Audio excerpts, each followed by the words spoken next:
g'ozdiki g'i.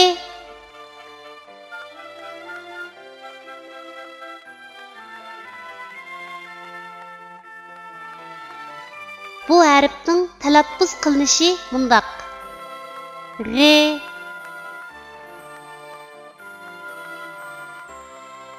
Endi bu harfni o'z ichiga olgan misollarni ko'rib o'tamiz. G'ning beshidan ulinadigan shakli. Misol: g'ilab. G'ning bosh va oyog'idan ulinadigan shakli. Misol: yomg'ir. G'ning oyog'idan ulinadigan shakli. Misol: tig'.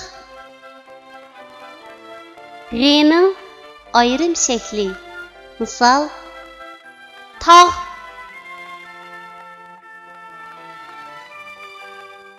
Tuanda biz rasmga birlashtirib, yuqorida o'rganib o'tgan harfning to'g'ri yozilish tartibini mashq qilib o'tamiz. G'ilab.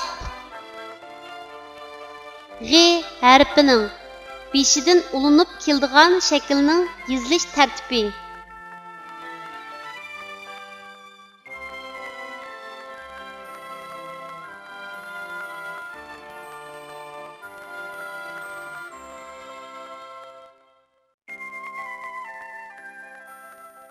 Yomg'ir. G'i harfining bosh va oyog'idan ulinib keladigan shaklning yozilish tartibi.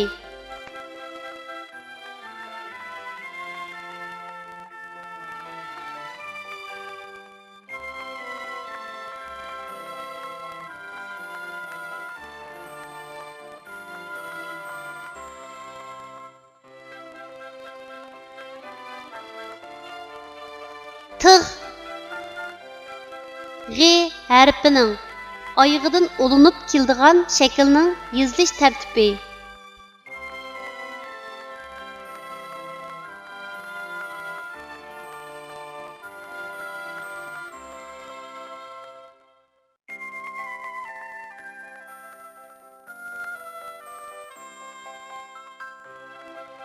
Tog'. G'i harfining ayrim shaklining yozilish tartibi.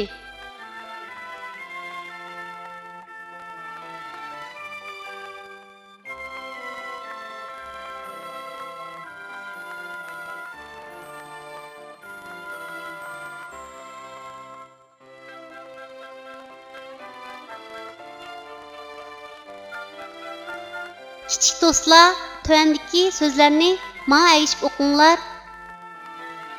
Bog', so'g', g'ar, chig', g'iz, eg'iz, cham, g'ur, chamg'ur, tam, g'a, tamg'a, g'un, cham, g'uncham.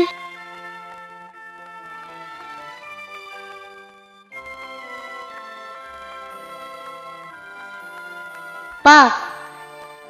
Yezimizning beg'ida olma, anar, o'rik, nashput, gilos, yong'oq qatorliq har xil mevalar bor. Biz bolalar meva pishqanda bu bog'ga kirib, mevalarni o'zishga va yashishlarga qachlashga xolisona yordam qildik. Bog'van ota, sizlar emgakchan, yaxshi bolalar ekansizlar. Sizlarga rahmat dedi.